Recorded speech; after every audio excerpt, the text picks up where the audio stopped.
warahmatullahi wabarakatuh. Bismillahirrahmanirrahim. Alhamdulillahi rabbil alamin.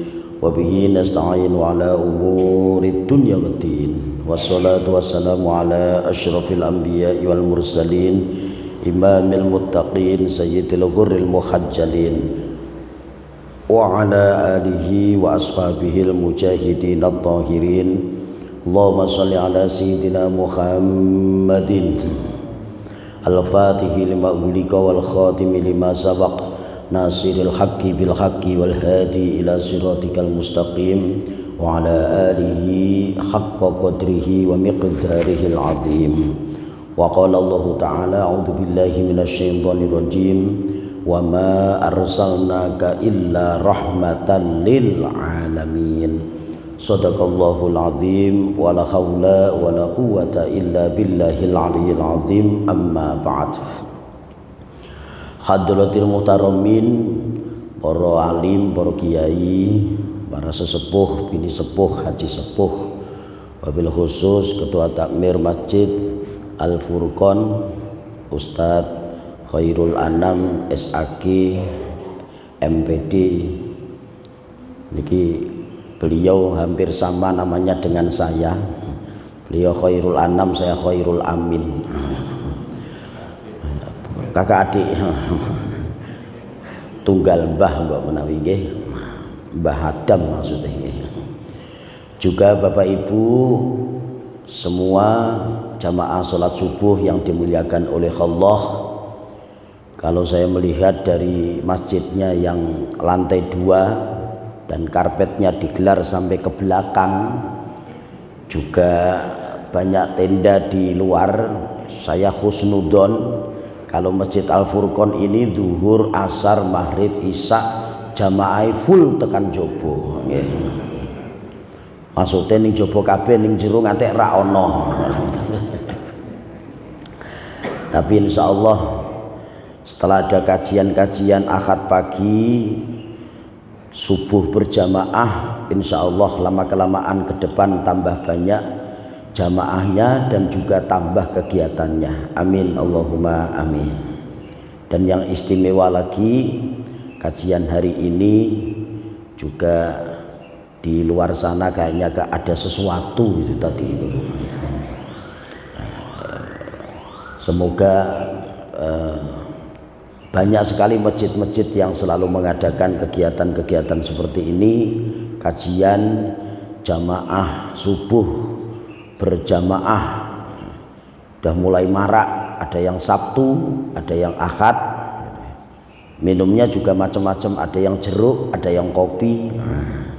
Biasanya kalau pagi seperti ini cocoknya kopi biasanya ya. Bapak Ibu yang dimuliakan oleh Allah, bulan ini alhamdulillah kita sudah masuk pada bulan Rabiul Awal, atau orang Jawa mengatakan sasi mulut. Rabiul Awal ini dulu di zaman jahiliyah tidak begitu dikenal.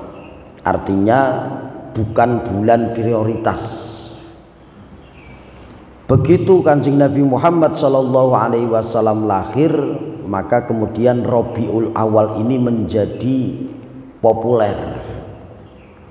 Bahkan ada ulama Timur Tengah yang mengatakan bahwa bulan terbaik dari 12 bulan itu ya Rabiul Awal. Kalau Ramadan itu bulan turunnya Al-Quran, itu ya baik. Tapi Quran tidak akan turun kecuali Nabi Muhammad SAW diciptakan oleh Allah. Dan saking mulianya Nabi Muhammad SAW, beliau lahir di bulan Rabiul Awal. Bukan Nabi Muhammadnya populer terkenal karena bulan lahirnya, tapi Rabiul Awalnya populer karena kelahiran Nabi Muhammad sallallahu alaihi wasallam. Kalau Nabi Muhammad lahir di bulan Ramadan, maka orang akan menganggap pantas saja Muhammad itu mulia wong lahirnya di bulan mulia, bulan suci Ramadan. Atau mungkin ketika lahir di bulan Dzulqa'dah, Dzulhijjah, Muharram, Rajab, 4 bulan yang dimuliakan oleh Allah, barangkali orang juga akan menganggap pantas saja Nabi Muhammad mulia karena lahir di bulan mulia. Tapi ternyata Nabi Muhammad itu dilahirkan di bulan yang orang tidak begitu mengenal, yaitu bulan Rabiul Awal. Menepis anggapan bahwa mulianya Nabi Muhammad adalah karena bulan lahirnya. Maka Rabiul Awal menjadi populer karena ada kelahiran Nabi Muhammad sallallahu alaihi wasallam. Sampai ke orang mengatakan sasi mulut. Padahal sebetulnya yang paling benar itu maulid. Maulid itu hari kelahiran. Kalau maulud pakai U itu bayinya yang lahir. Jadi kalau peringatan hari maulid pakai I. Kalau di background MMT itu memperingati maulid Nabi Muhammad sallallahu alaihi wasallam. Itu yang pas. Karena yang diperingati adalah kelahirannya. Tapi ya bolehlah kita mengatakan peringatan maulud Nabi Muhammad sallallahu alaihi wasallam. Tapi yang lebih tepat adalah maulid. Ada yang mengatakan maulidan, mauludan, ada yang mengatakan muludan. Sebenarnya maulidan boleh, mauludan juga oke. Sebenarnya yang enggak begitu pas itu muludian. Sebab mulut itu bahasa Indonesia. Kalau cara Jawane napa? Tutuk utawa kasare meneh cangkem. Berarti ayo do muludan, ayo do cangkeman gitu ya. Maka yang paling pas adalah maulid karena yang diperingati adalah hari kelahiran Nabi Muhammad sallallahu alaihi wasallam.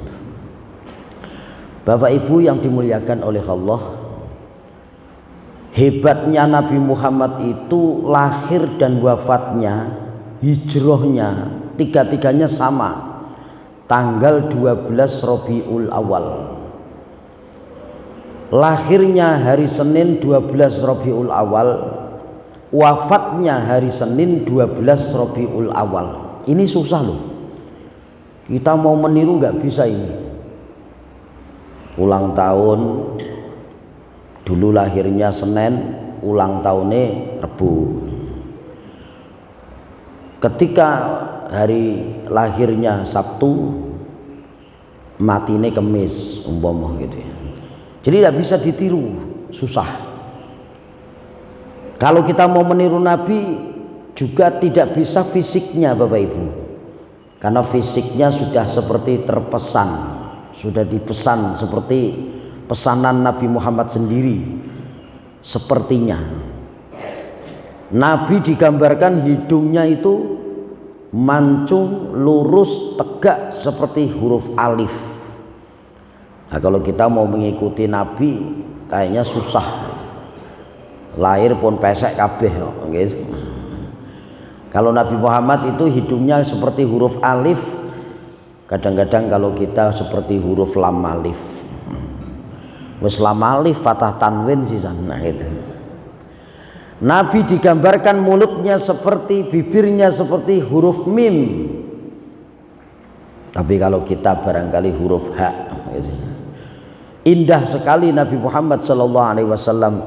Setiap beliau berada, setiap sahabat berada di samping beliau, beliau kemudian pulang, sahabat ini pulang, maka ketemu dengan istrinya, istrinya tahu, kamu kok wangi banget mas, dari mana? Maka sahabat itu akan menjawab, saya barusan bersama Nabi Muhammad sallallahu alaihi wasallam. Harumnya itu sampai meliputi ke seluruh pelosok sampai beliau pulang, sampai istrinya tahu kalau suaminya baru saja bersama Nabi Muhammad sallallahu alaihi wasallam. Nabi Muhammad itu digambarkan Muhammadun Bashar, lakal basari. Muhammadun bashar lakal bashari, Muhammadun bashar lakal bashari, bal huwa kal yaquti bainal hajari, bal huwa kal yaquti bainal hajari.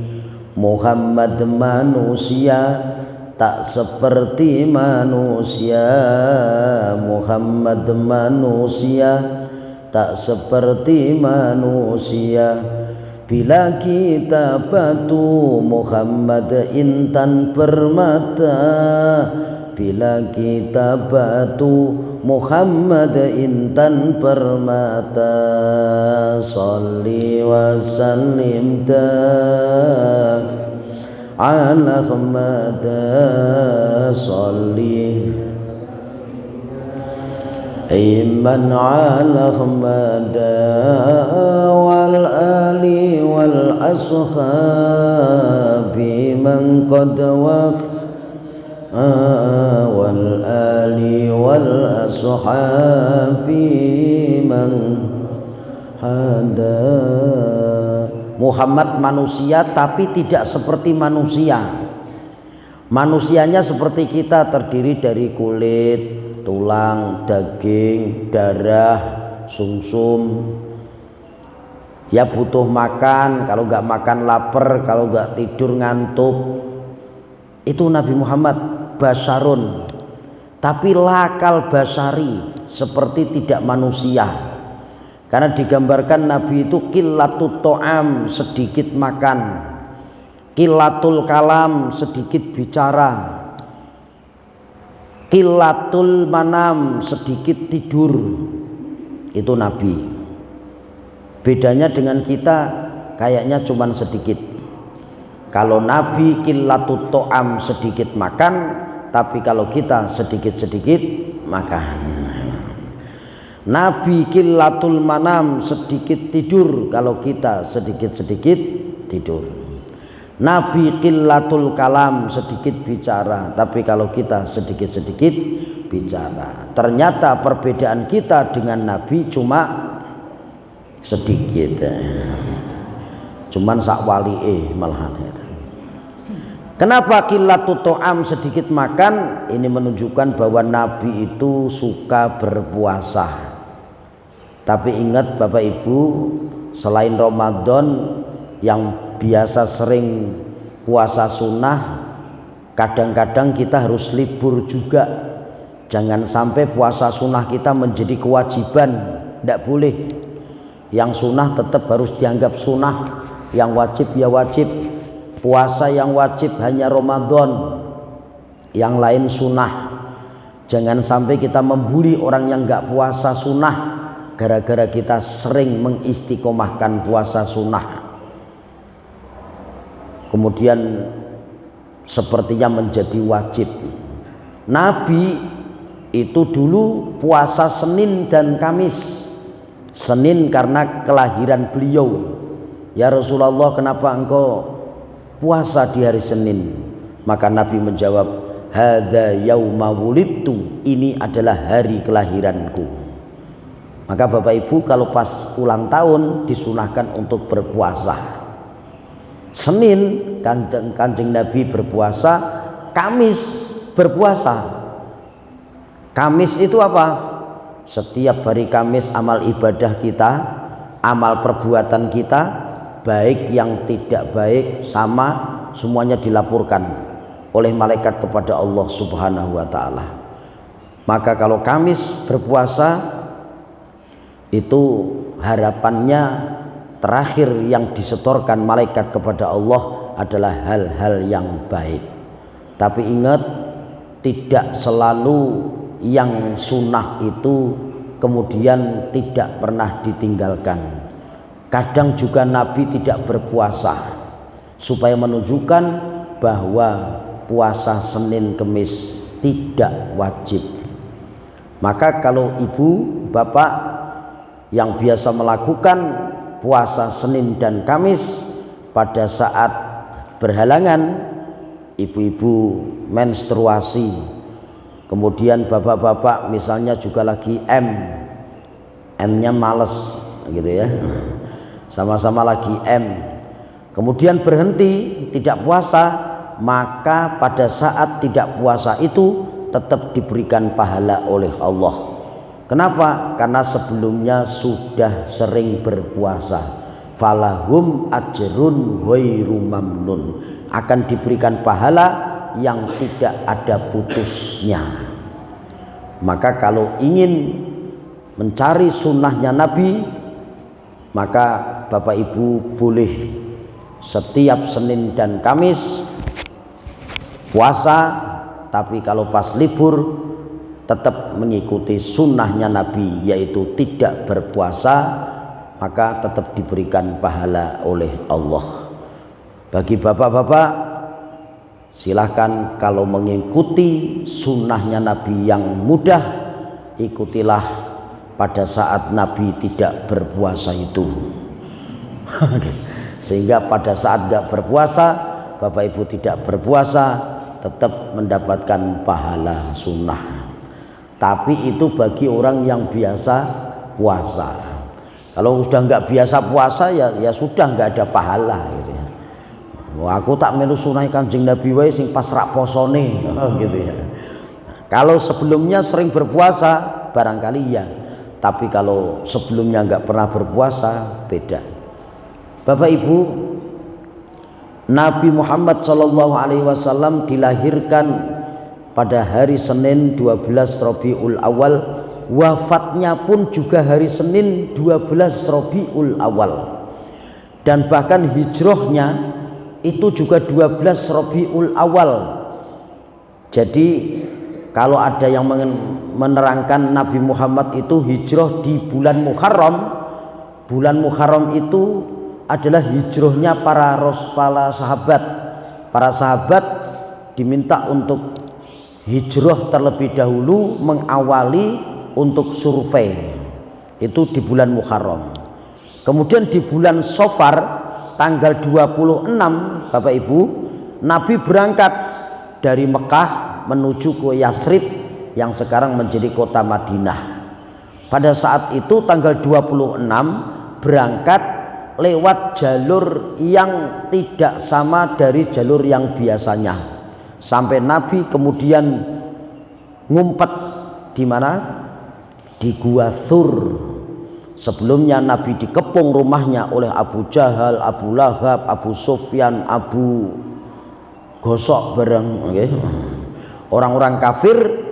Maka Nabi tidak bisa keluar, maka kemudian Nabi Muhammad SAW diselamatkan oleh Allah Subhanahu wa Ta'ala, bahwa orang-orang yang di sekitar yang ngepung Nabi Muhammad itu dibuat tidur oleh Allah Subhanahu wa Ta'ala, sampai kemudian Nabi Muhammad keluar, tidak ada satupun orang kafir yang tahu kalau Nabi itu keluar. Setelah beliau keluar, kemudian terbangun, ternyata didobrak di dalam rumah, ternyata justru Sayyidina Ali. Orang Arab dulu kalau yang dimusuhi Nabi Muhammad, kok di tempat tidur adanya Ali, nggak dibunuh karena yang dituju adalah Muhammad. Kalau orang sekarang enggak, dibuka selimutnya, lah kok kue Ali. Mungkin satunya bilang, patenisan ra wis ki kancane kok, bilang ini. Kenapa? Karena bolone. Tapi orang dulu itu konsekuen. Orang dulu konsekuen. Sehingga akhirnya diburulah Muhammad ini, sampai kemudian telapak kakinya itu diketahui menuju ke Gua Sur. Di Gua Sur Bapak Ibu 4 hari di sana. Di dalam Gua Sur 4 hari, tanggal 27, 28, 29, 30 Safar. Pada saat itu Abu Jahal mengikuti beserta para tentaranya. Hampir saja Nabi ketahuan di dalam Gua Thur. Kalau laba-laba tidak membuat sarangnya di pintu gua, maka Nabi pun akan kena. Pada saat itu mau diintip sama Abu Jahal, ternyata laba-laba bikin sarang di pintu gua. Maka Abu Jahal mengatakan, kalau Muhammad di dalam gua ini tidak mungkin, karena kalau di dalam pasti rumah laba-laba ini akan rusak. Padahal andai kata Abu Jahal mau ngintip saja gini, pasti Nabi akan ketahuan.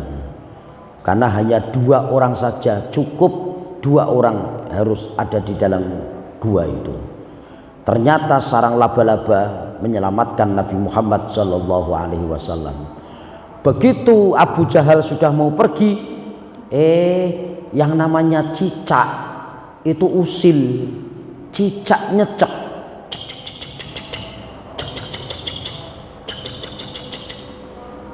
Maka Abu Jahal seperti ada kode ini kayaknya. Maka kembali lagi, ada apa? Abul Hakam. Abu Jahal itu julukannya Abul Hakam. Kalau menurut versi mereka, versi orang yang nggak seneng Abu Jahal karena nggak mau menerima kebenaran, ya dipanggil Abu Jahal. Nama aslinya adalah Hisham. Hisham itu nama asli daripada Abu Jahal. Karena tidak mau menerima kebenaran dipanggil Abu Jahal. Kayaknya saya dapat kode dari apa? Dari cicak. Tidak mungkin wahai Tuan, karena tidak mungkin Muhammad ada di dalam gua. Karena kalau di dalam gua pasti rumahnya akan rusak. Ditarik, ayo kita sudah ketinggalan waktu. Padahal Nabi Muhammad ada di dalam. Bapak Ibu, sarang laba-laba pembela Nabi, tapi cicak adalah menjadi musuh Nabi Muhammad SAW. Memang cicak itu dari dulu tidak pernah suka dengan manusia, tidak suka dengan kebenaran. Maka boleh kita membunuh cicak karena sifatnya bermusuhan dengan kebenaran. Nabi Ibrahim itu ketika mau dilempar, ketika sudah dilempar oleh Raja Namrud di atas kobaran api, Allah kan katakan, ya narukuni bardaw wa salaman ala Ibrahim.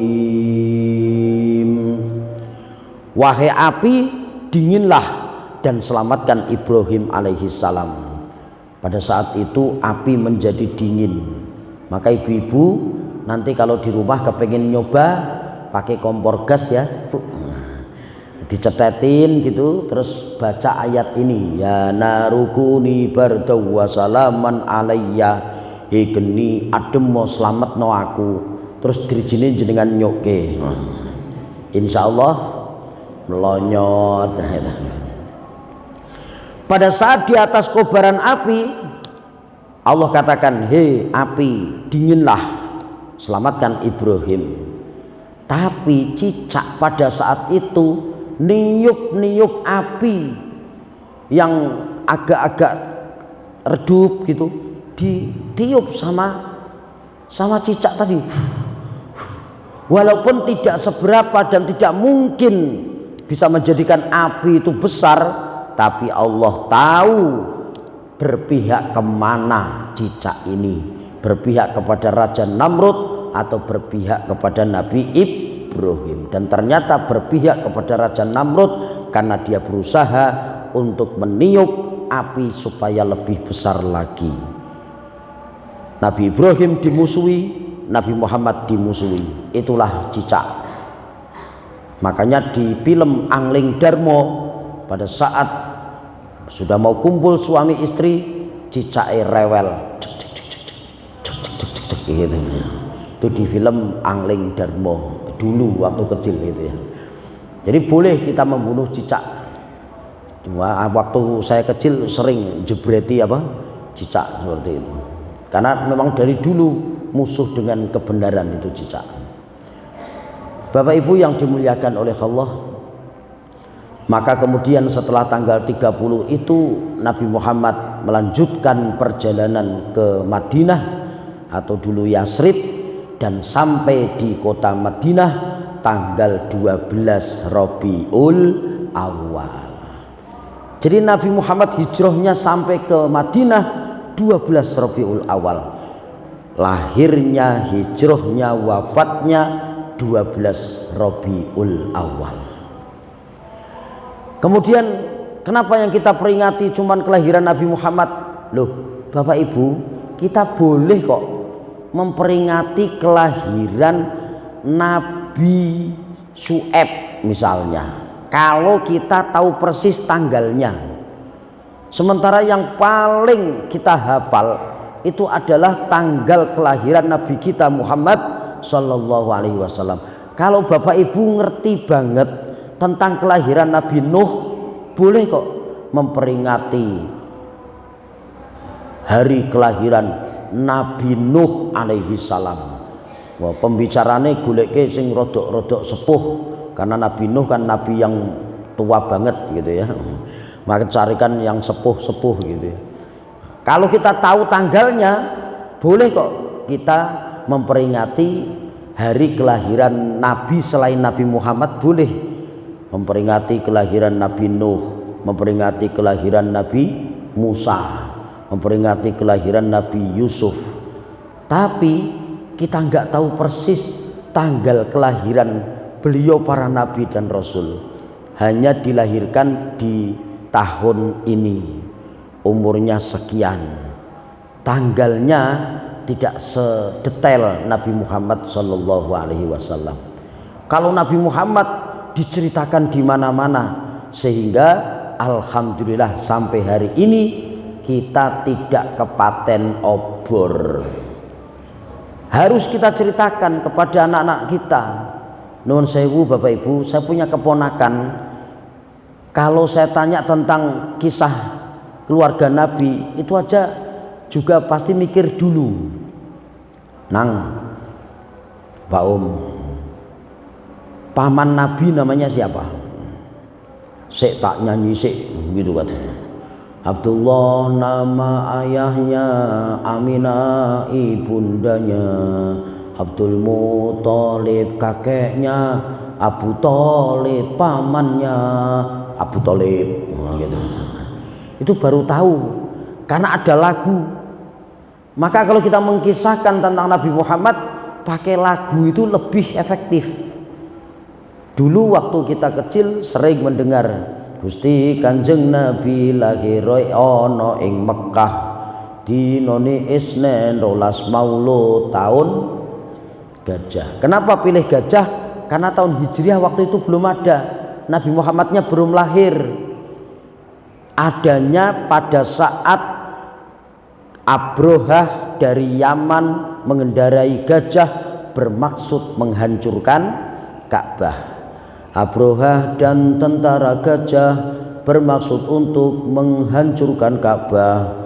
Karena Allah tidaklah ridho, maka Allah murka. Nabi Muhammad, Nabi yatim piatu.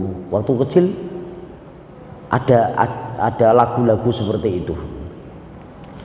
Pada saat Abrohah melihat Ka'bah begitu banyak orang berkunjung ke sana untuk ibadah. Ibadahnya masih ibadah nyembah berhala. Lata, Uzza, Manat, Hubal. Non sewu, saya hafalnya cuma 4 saja. Sebetulnya ada sekitar 360 berhala di sekitar apa? Ka'bah. Tapi saya ngapalin hanya 4 saja, kadar braholo kok gitu ya. Lata, Uzza, Manat, Hubal. Ini paling gede.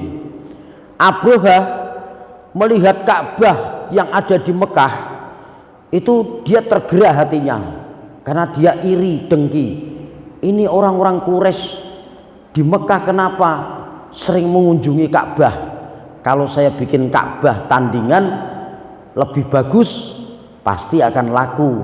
Maka di negeri Yaman itu Abrohah bikin Ka'bah tandingan.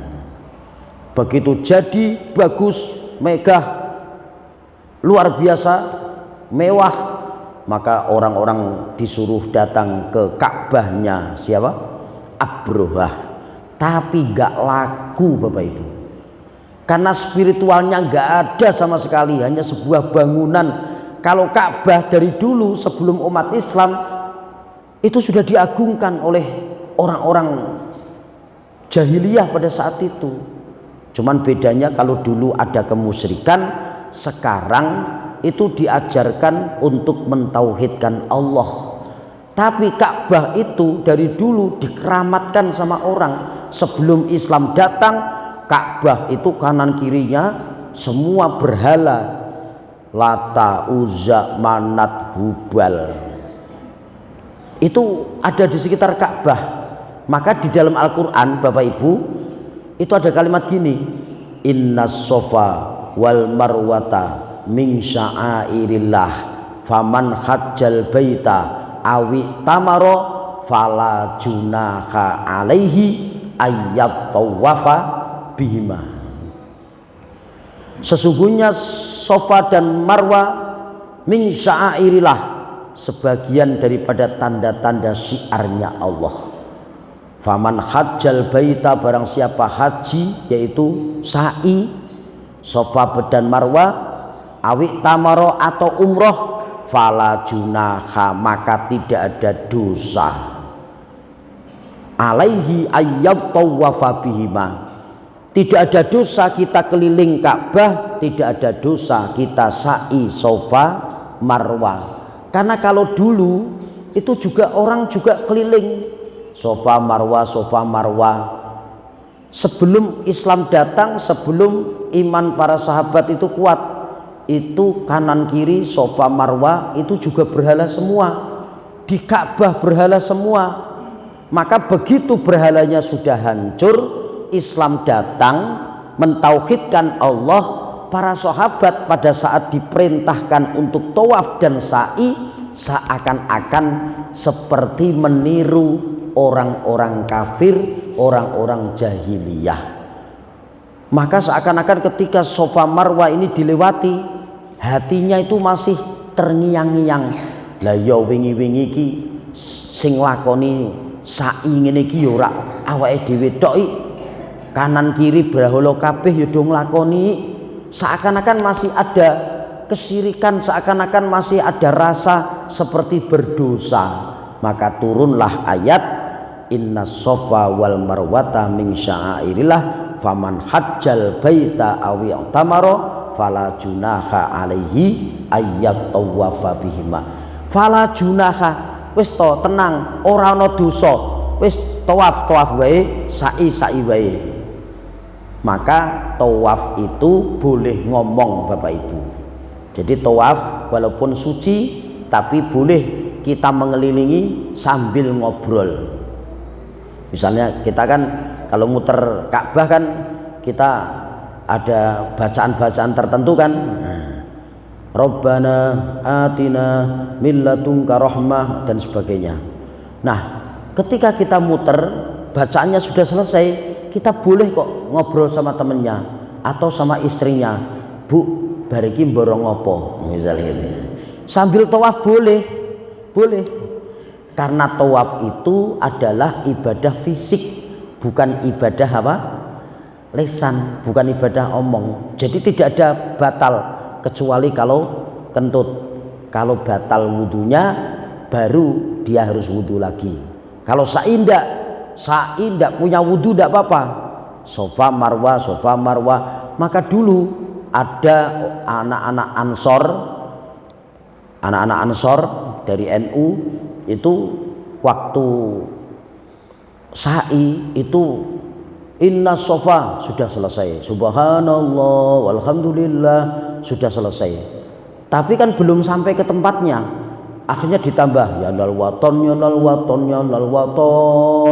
hubul waton minal iman wala takun minal khirman inhadu ya lal waton. Itu banyak, rombongan muter, masya Allah, sampai banyak viral kan. Wah, apa sa'i bukannya baca subhanallah, bukan tasbih, malah yang dibaca ya waliyalal waton. Sebetulnya tasbihnya sudah, bacaannya sudah, karena sisa daripada meneng lolo gitu ya. Nah, daripada enggak ngomong apa-apa malah cerigis ngomongi orang, akhirnya nyanyi apa? Ya lal waton. Tapi karena netizen itu biasanya kalau komen itu sak karepe dhewe. Maka saya punya teman bilang, maha benar netizen dengan segala komentarnya, gitu katanya. Kalau Allah kan maha benar Allah dengan segala firman-Nya. Netizen itu kalau ngomen itu wah sak karepe udele. Padahal nek ketemu ki biasa wae rak wani. Tapi kalau di medsos, wah masya Allah, kayak kendel-kendelo gitu ya. Bapak Ibu yang dimuliakan oleh Allah, maka datanglah Nabi Muhammad SAW ke kota Madinah tanggal 12 Rabiul Awal, kemudian sambut dengan Rabbana tala'al badru alaina bersama Bapak Ibu min zaniyatil wada wajaba syukru inna mada'alillahi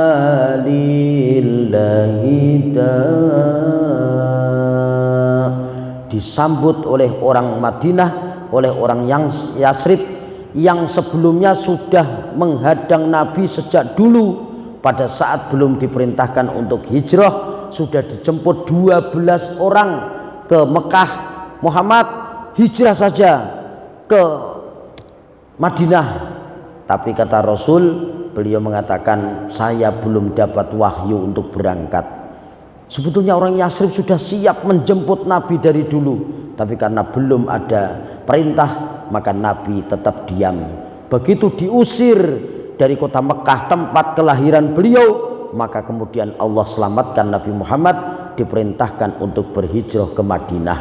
13 tahun lamanya kembalilah beliau ke kota Mekah untuk menyebarkan agama kembali, mengislamkan orang yang belum beragama benar, yang masih menyembah berhala. Kemudian turunlah ayat idza jaa nasrullahi wal fath, ketika datang pertolongan Allah dan terbukalah kota Mekah, wa ra'aitan nasa yadkhuluna fi dinillahi afwaja, kalian mendapati mereka berbondong-bondong masuk Islam, tidak dengan jalan paksaan. Nabi mengatakan, hei orang Mekah, hei penduduk Mekah, penduduk kota Mekah, silahkan masuk ke rumah Abu Jahal, Abu Lahab, Abu Sufyan, silahkan masuk ke rumah kalian. Saya kesini dengan rombongan tidak akan membalas kelakuan kalian. Kami akan menyampaikan hal kebenaran, rahmatal lil alamin. Bahkan juru kunci Ka'bah pada saat itu masih Yahudi, dibiarkan oleh Nabi sampai juru kunci Ka'bah sampai kemudian meneteskan air mata. Wahai Muhammad, andai kata engkau datang dengan prajuritmu ke sini akan mengobrak-abrik kota Mekah, pastinya kamu akan menang. Tapi ternyata engkau datang dengan membawa kasih sayang, merangkul kami ini. Bahkan aku belum Islam saja, aku masih pegang kunci Ka'bah. Sungguh luar biasa engkau wahai Muhammad. Saksikan wahai Muhammad, asyhadu an la ilaha illallah wa asyhadu anna muhammadar rasulullah. Masuk Islam tidak karena terpaksa, karena melihat daripada akhlak Nabi Muhammad sallallahu alaihi wasallam. Harusnya Nabi Muhammad kembali ke Mekah kan bisa ngorak-ngarik kota Mekah yang dulu pernah menyambit, melempari batu, melempari kotoran unta, tapi ternyata Nabi datang untuk membawa rahmatal lil alamin. Yang terakhir Bapak Ibu, apa yang harus kita contoh dari Nabi Muhammad sallallahu alaihi wasallam? Saya urutkan. Yang pertama, Allah ketika memanggil Nabi Muhammad, Bapak Ibu, di dalam Al-Quran tidak pernah namanya. Nabi Muhammad tidak ada yang dipanggil dalam Quran ya Muhammad. Tidak ada Allah memanggil Nabi Muhammad ya Muhammad, tidak ada. Kalau Nabi yang lain Allah panggil namanya ya Adam uskun anta wa zaujukal jannah, wahai Adam bertempat tinggallah di surga beserta istrimu Siti Hawa. Nabi Nuh dipanggil namanya, ya Nuh innahu laisa min ahlik, wahai Nuh sesungguhnya innahu Kan'an anakmu laisa min ahlik, bukan keluargamu, karena kandanane angel Kan'an sampai tenggelam kan, mikirin anaknya, maka Nabi Nuh dikatakan oleh Allah innahu laisa min ahlik. Nabi Ibrahim dipanggil namanya, Nabi Yusuf dipanggil namanya, Nabi Yahya, ya Yahya khudil kitab biquwwah dipanggil namanya. Tapi Nabi Muhammad tidak ada satupun panggilan Allah kepada beliau dengan menyebut namanya. Adanya adalah ya ayyuhan nabiyyu, wahai nabi, inna arsalnaka syahida wa mubashshira wa nadhira wa da'iyan ilallahi biidnihi wa sirajam munira. Kadang-kadang Allah memanggil pakai rasul, ya ayyuhar rasulu balligh ma unzila ilaika mir rabbik. Bahkan Nabi sedang tidur, Nabi sedang selimutan, pakai selimut Bapak Ibu, Allah memanggilnya dengan sebutan yang mulia, ya ayyuhal muzzammil, ya ayyuhal muddaththir qum fa'anzir. Bayangin Bapak Ibu, ada orang berselimut dipanggil dengan sebutan yang mulia, wahai yang berselimut.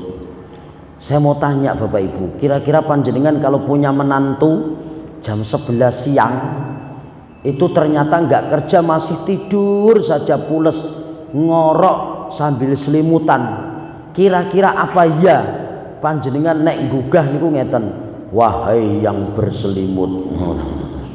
Surak mungkin gitu, tandang iso gitu, mantu pelolar-pelolor tangi liane nyambut gawe malah turu ngorok. Tapi kalau Nabi Muhammad tidak, Nabi Muhammad dipanggil wahai yang berselimut. Masya Allah, saking cintanya Allah kepada Nabi Muhammad Sallallahu Alaihi Wasallam. Bahkan Nabi yang dipuji oleh Allah dalam Al-Quran, Nabi Muhammad, wa innaka la'ala khuluqin azim, engkau wahai Muhammad mempunyai akhlak yang agung. Maka kalau kita muji Nabi berarti mengikuti Allah, karena Allah muji Nabi. Kita memuji dengan kalimat anta syamsun anta badrun anta nurun fawqa nuri anta iksiru wa ghani anta misbahus suduri. Allah ya Nabi alaika ya Rasul salam alaika ya Habib salam alaika salawatullah. Anta samsun, engkau wahai Muhammad matahariku, anta badrun, engkau wahai Muhammad bulanku, anta nurung fauqa nur, engkau adalah cahaya di atas cahaya. Maka kita boleh memuji Nabi, Allah saja memuji kok. Dan kita kalau muji pacar kita dulu, wah udah kayak apa.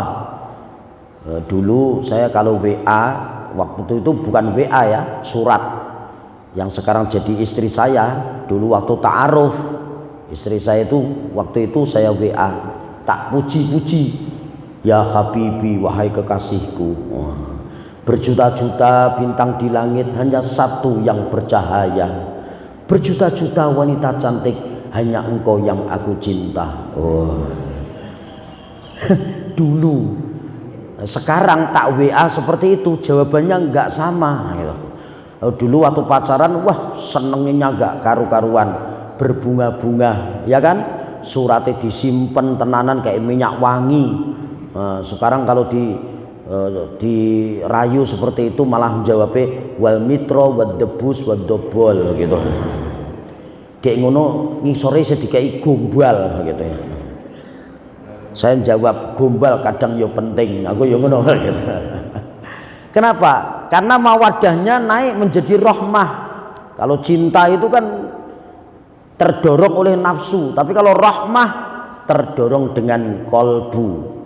Rahmah itu Bapak Ibu kalau nggak tega sama pasangannya itu artinya Bapak Ibu masih punya kasih sayang. Nggih Pak nggih. Bapak-bapak kalau nggih nek pas ibu lagi sare jenengan pentelengi Pak pucuk rambut tekan pucuk jempol. Karo muni ngeten, ya Allah Bu, bentukmu rak kaya mbiyen. Nah gitu. Mbiyen plungker-plungker persis biola. Saiki persis blek kerupuk. Ning senajan ngono bune, alhamdulillah anak-anak wis dadi kabeh, wis do nyambut gawe, gajine cukup. Ki nek rak mbok didik tenan wis rak mungkin wong aku ki sibuke rak karuan. Nggih, terus I miss you. Gitu. Akhirnya wis pokoke seneng dipikul bareng, rekoso dipikul bareng. Itulah yang namanya rahmah. Ibu-ibu juga sekali-kali gitu. Ketika suaminya lagi tidur pules, ibu nggih jenengan mau ngeten, ya Allah Pak bentukmu rak kaya mbiyen. Mbiyen bodi dhuwur gagah kaya Werkudara.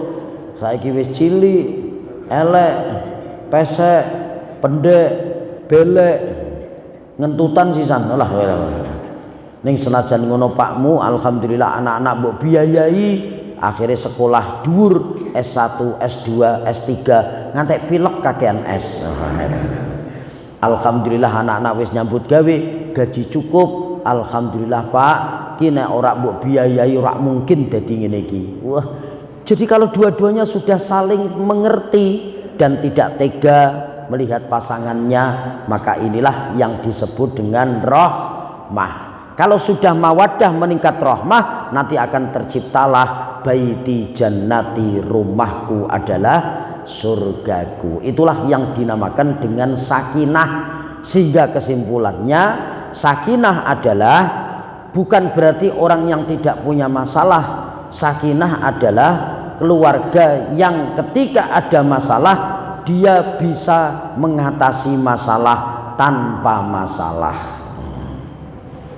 Pegadian kita rada kulino kita iki. Bapak Ibu yang dimuliakan oleh Allah, karena Allah memuji Nabi, maka Nabi pun juga memuji istrinya, keluarganya, sahabatnya. Karena Allah memanggil Nabi dengan sebutan yang mulia, maka Nabi Muhammad memanggil istrinya pun dengan sebutan yang mulia. Bapak Ibu, Bapak Ibu, Aisyah istri Nabi tidak pernah loh dipanggil sama Nabi sah, tidak pernah. Sah, asah ngono ora tau.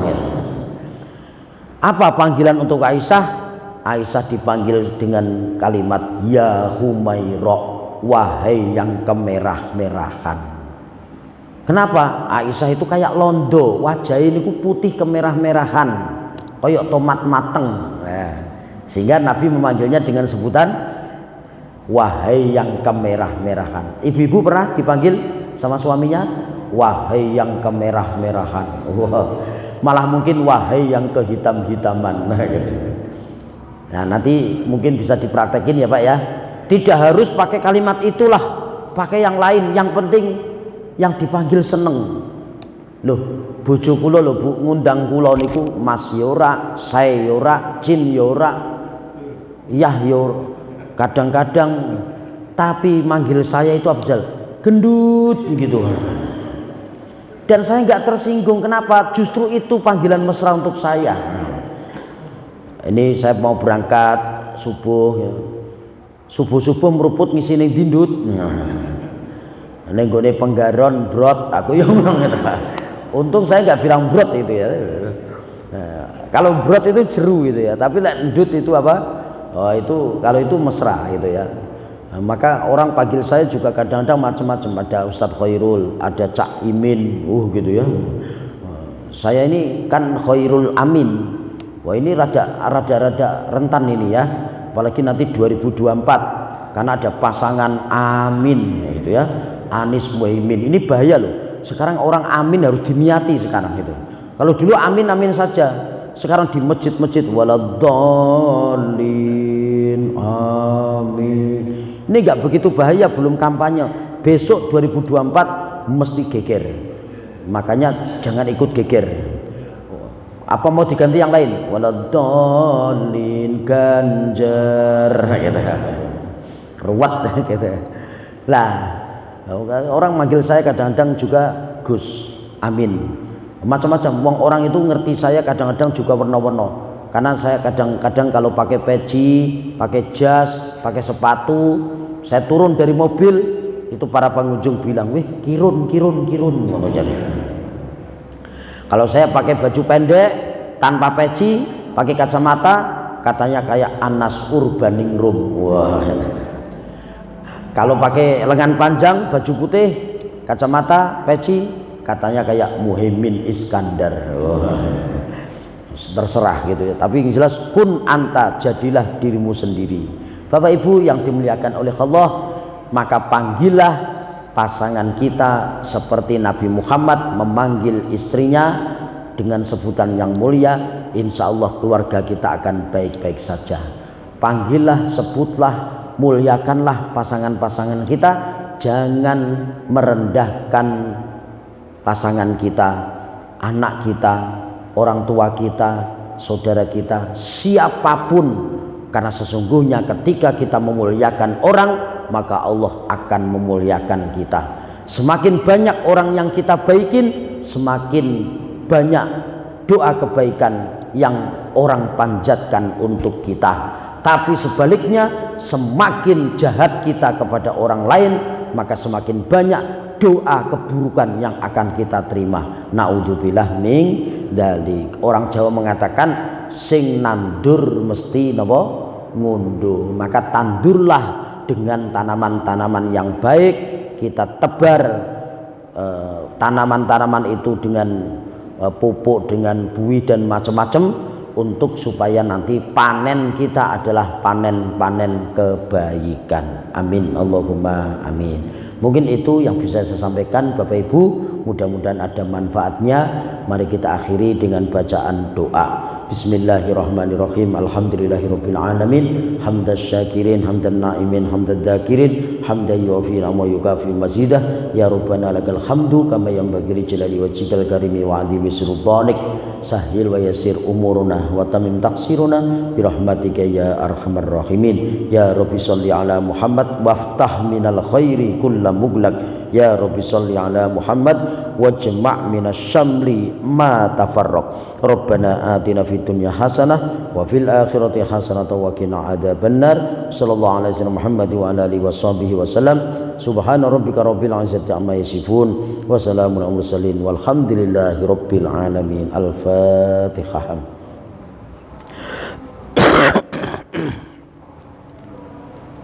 Iya kan.